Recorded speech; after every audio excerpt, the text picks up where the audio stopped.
Chapter 1. The Notion of Self-Soul in Idealistic Religions. Human perspectives on existence are divided into two main views, materialistic and idealistic. The materialistic view, supported by many scientists, asserts that humans are a combination of matter and consciousness is a product of brain activity. According to materialism, consciousness is impermanent, and there is no existence of a spiritual world. When brain cells die, consciousness also ceases, and there is no transmission from the deceased to a new body in the next life. In summary, death is the end. In contrast, idealistic religions believe that each person has an eternal soul residing in the body. When the body dissolves, this soul exits and either reincarnates into a new body or merges into a spiritual world. These religions also believe in an eternal spiritual world, called God, the Great Self, or the Creator, depending on the religion. The soul is seen as the master, owner, and controller of the body and mind. This concept of the soul is the idea of the self, known as Atman in Sanskrit, which is self-born and never perishes, called the true self or ego.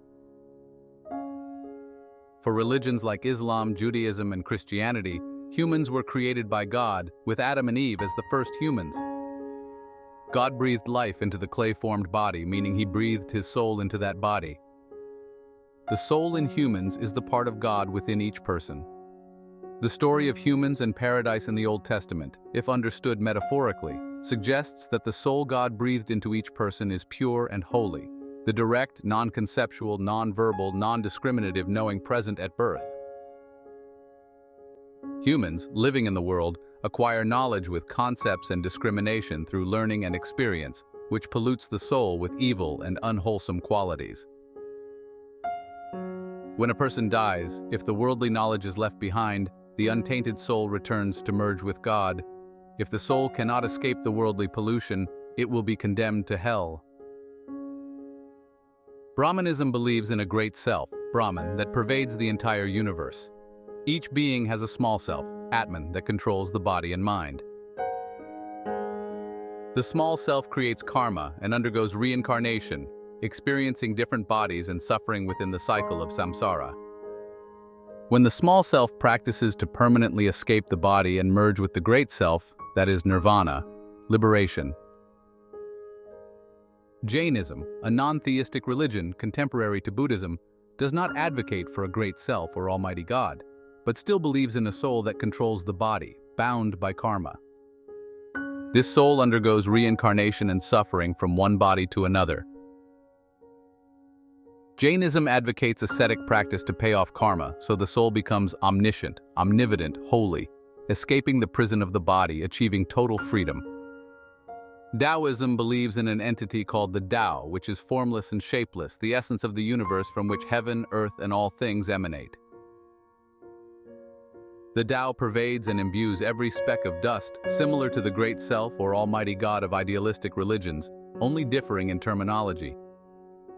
Taoism advocates practice to achieve merging with the light and blending with the dust, meaning merging with the Tao, the essence of the phenomenal world.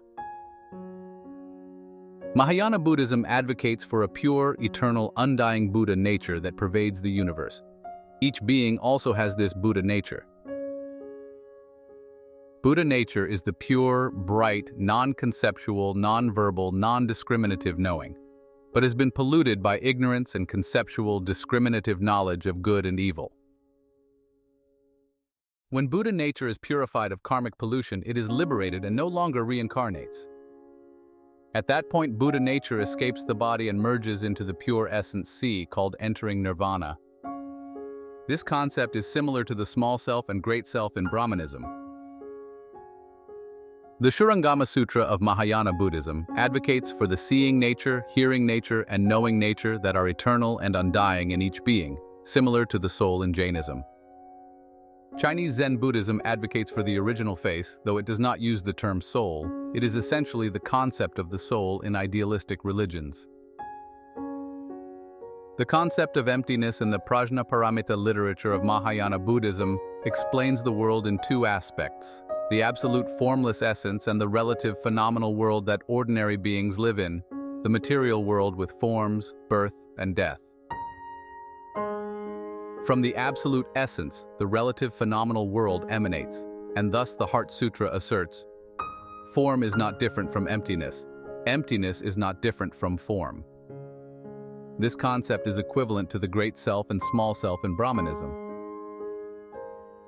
In summary, idealistic religions all conceive of a soul that is the master, owner, and controller of the body and mind.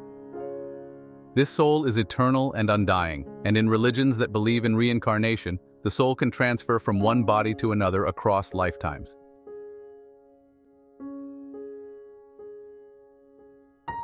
Chapter 2. The Buddha denies the self-soul. Throughout his 45 years of teaching, the Buddha repeatedly analyzed and taught that there is no eternal, undying self-soul controlling the body and mind. He affirmed that all phenomena, whether name or form, are non-self. The Buddha used various means to clarify this issue. In the Anatta Lakkhana Sutta, the Buddha employed a simple yet solid argument based on observable reality rather than mere reasoning. He pointed out that there is no self or ego that is the master, owner, and controller of form, feeling, perception, mental formations, and consciousness. If there were a master self, it would control these aggregates at will. The form aggregate, body, would not age, get sick, or die. Feeling, perception, mental formations, and consciousness would also be under such control. However, the reality is that the form aggregate is still subject to aging, sickness, and death, proving that there is no self-soul controlling the body and mind. The Buddha demonstrated that all phenomena arise through dependent origination, following the law of cause and effect. Two equal causes contact, then both cease, giving rise to an effect. This effect then continues to act as a cause interacting with another cause, ceasing together and producing a new effect. Therefore, phenomena, whether name or form, are impermanent and transient, with relationships among phenomena being equal, without a master or owner. Thus, all phenomena are ownerless and non-self. Hence, there can be no eternal, undying, self-soul controlling name and form. In the Mahayana Sutta, the Buddha taught that feeling arises due to contact, perception arises due to contact, mental formations arise due to contact, and consciousness arises through the process of contact, feeling, perception, intention, also due to contact. Contact is understood as the interaction of two causes, sense organ and sense object, giving rise to feeling, perception, mental formations, and consciousness. Form is defined as the four great elements. Anything formed by the four elements and observed in reality arises from the interaction and mutual cessation of two form phenomena. For example, two form phenomena, hydrogen and oxygen, must interact and cease together to produce water. Therefore, form, feeling, perception, mental formations, and consciousness arise due to contact and cease due to contact, meaning there is nothing eternal and undying. In the Samyutta Nikaya, the Buddha frequently reminded and emphasized the need to observe the arising and ceasing of the five aggregates. This is the arising of form. This is the ceasing of form. This is the arising of feeling. This is the ceasing of feeling. This is the arising of perception. This is the ceasing of perception. This is the arising of formations. This is the ceasing of formations. This is the arising of consciousness. This is the ceasing of consciousness. Buddhists should not only memorize but observe reality to clearly see the arising and ceasing of form, feeling, perception, mental formations, and consciousness as clearly as seeing a mango in the palm of their hand. From there, they can affirm for themselves that there is nothing eternal, permanent, and undying like a soul. The five aggregates are a process of arising and ceasing. At each moment, only one phenomenon arises and ceases. Only feeling and perception arise and cease together. Understanding this, we realize that beings are processes of arising and ceasing in the order of form, feeling, perception, mental formations, consciousness successively. This understanding ends ignorance, the misunderstanding that beings are a solid entity. We also need to observe to understand that in the five aggregates, form, feeling, perception, mental formations, and consciousness. Perception and consciousness are the knowing minds that the world mistakenly believes to be the soul. The perception aggregate is the direct knowing mind through the senses called intuitive knowing mind, responsible for recording or recognizing objects. It is non-conceptual, non-verbal, non-discriminative, including eye consciousness, ear consciousness, nose consciousness, tongue consciousness, body consciousness, and perception consciousness. This direct knowing mind is possessed by humans and animals, present at birth, not acquired through learning, transmission, or accumulation, but arises due to the contact of sense organ and sense object, impermanent and transient. The consciousness aggregate is the knowing mind of consciousness, the indirect knowing mind arising through the process of contact, feeling, perception, intention, different from the perception aggregate arising due to the contact of sense organ and sense object. Therefore, the consciousness aggregate is conceptual, verbal, discriminative, acquired through learning, transmission, and accumulation. So species and individuals differ. Saints and ordinary beings differ. Psychology calls this cognitive perception of objects. The consciousness aggregate is also impermanent and transient.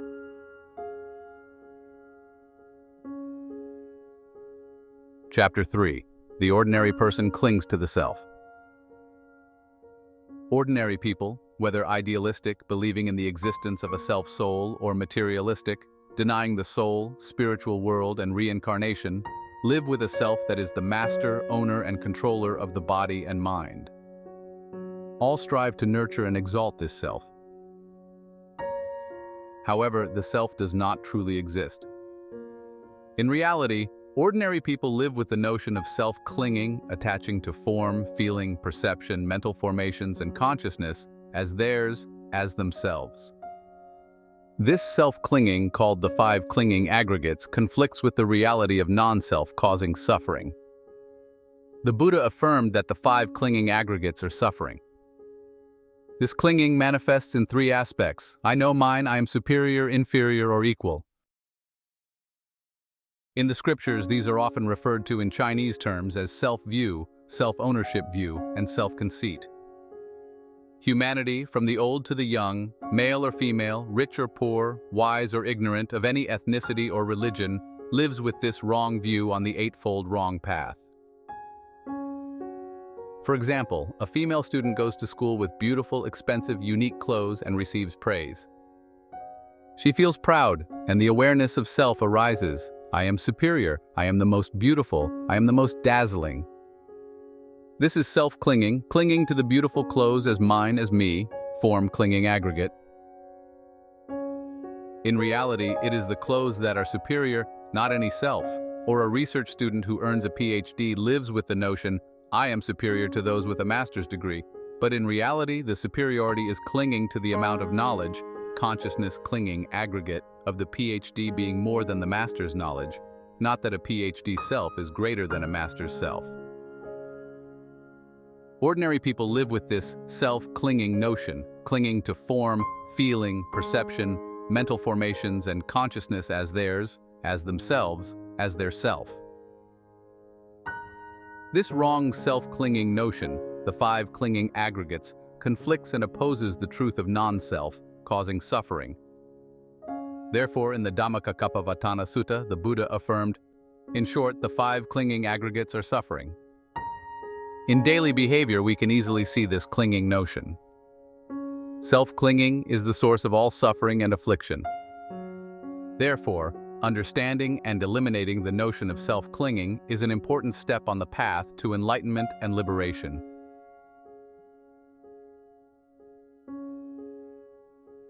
Chapter 4. Without a soul self, what reincarnates? The question of what reincarnates when there is no soul self has puzzled Buddhists since the time of the Buddha. Because this question has not been answered clearly and distinctly, most Buddhists and Buddhist sects still attribute the entity that reincarnates to the soul, though expressed in different ways. However, the Buddha and enlightened ones know that liberation, nirvana, is non-existence of both name and form. According to the Buddha, beings are continuous, successive processes of arising and ceasing of name and form over endless time. This name and form cease, giving rise to another name and form in a very short span, continuing endlessly. When a person dies, that name and form ceases, giving rise to a new name and form. This process is called reincarnation. When a person is enlightened, ignorance and craving, the five clinging aggregates, cease. The cycle of reincarnation ends, and there is no existence of both name and form. Today, with the advancement of information technology, we can better visualize this process. Imagine a self-driving car consisting of two parts: hardware, form, and software, name. The self-driving car receives information, processes it, and performs actions like a human driver. It can learn, accumulate experience, and when it reaches the end of its lifespan, its data can be transferred to a new car. This process does not require a sole self to control. Similarly, humans consist of two parts: hardware, which is the physical body structure, form, and software, which is the amount of information, name, including knowledge, experience learned, transmitted, and accumulated. The interaction between name and form with the external world generates the mind of seeing, hearing, feeling, knowing, and leads to speech and actions.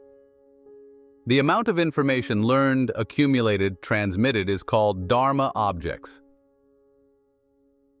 This Dharma object information, along with genetic information stored in the DNA structure of brain nerve cells, reincarnates, transmitted from the deceased body to a new body, similar to how the data of the self-driving car is transferred to the new car. Therefore, the process of reincarnation does not involve a soul or self, but is the transmission of information from one body to another. When a person dies, their name and form cease, creating the condition for a new name and form to arise. This is a continuous, endless process, with no entity completely perishing. The cause of this process is ignorance and craving due to clinging to form, feeling, perception, mental formations, and consciousness as mine, as me, as myself. When a person is enlightened, ignorance and craving completely cease, the cycle of reincarnation ends, and there is no existence of both name and form. This is the state of nirvana without remainder, where the name and form of the person completely cease, with no conditions for a new name and form to arise. It is like sleeping a sound, dreamless sleep forever. To clearly answer the question, what reincarnates?